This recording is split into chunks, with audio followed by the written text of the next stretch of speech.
It's all about trying to showcase parts of the fish that wouldn't necessarily make the cut.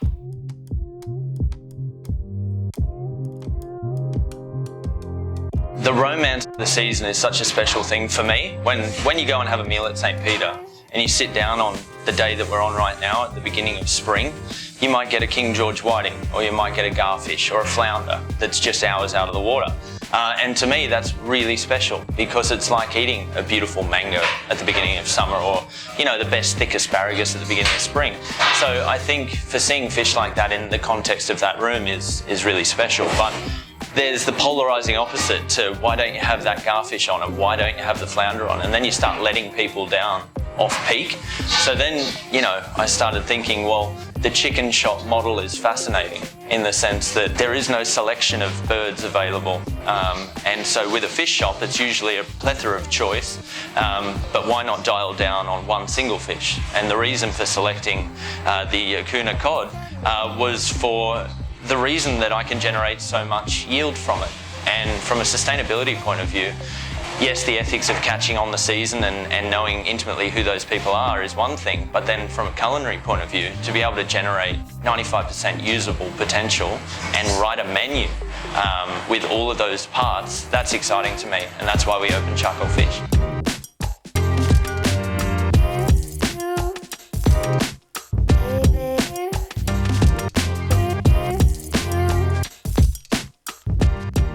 So a fish shop usually has this thing in the back of your brain that we might do it once every month to have a little bit of a treat, have some fish and chips, have a bit of, you know, fried food. But I thought, well, let's just put a beautiful big barbecue in, rotisserie, let's spin some fish and get it on people's plates every night of the week.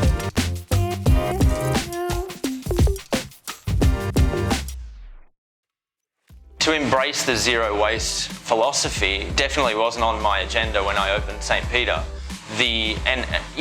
And I would be lying if I said that it was. It was, my first fish bill came to me and it was $4,500. And it scared the shit out of me.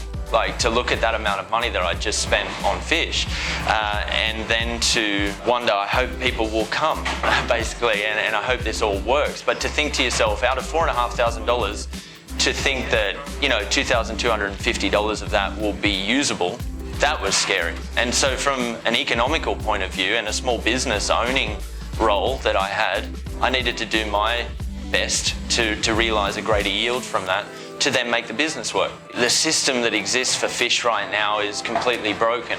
A fish will get caught, it'll travel to the market or a fish shop, wherever it might end up, and then it'll be processed in such a way that then warrants 3 to 4 days shelf life at very best. There's a better way to handle and process fish to give it a slightly longer shelf life, and so that you can have a better experience with it at home and you don't experience any of those nasty, smelly odours. When I hung the first fish at St. Peter, I received a few pretty intense text messages and DMs and things saying, you're an idiot, what are you doing hanging a fish up for? Because the idea of hanging an animal carcass is almost to start breaking down the connective tissue, to tenderise, activate all the glutamates and enzymes and make it taste more savoury and delicious. With a fish, the reason for putting a fish on a hook, to me, is so that they don't touch each other. The second that a fish or any protein sits side by side with something else, naturally any protein perspires. Doing things the way that I do, we condition the skin in such a way that it becomes a little bit drier, and we extract moisture from the fish, only very slowly because of the conditions that we've set up in the cool room.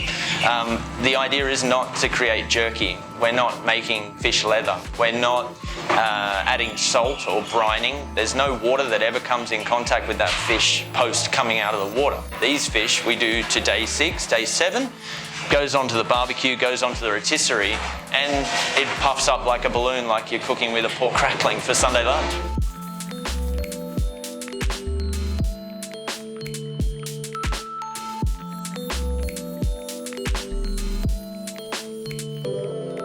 It's all about trying to showcase parts of the fish that wouldn't necessarily make the cut, but doing so in a way that makes people feel comfortable.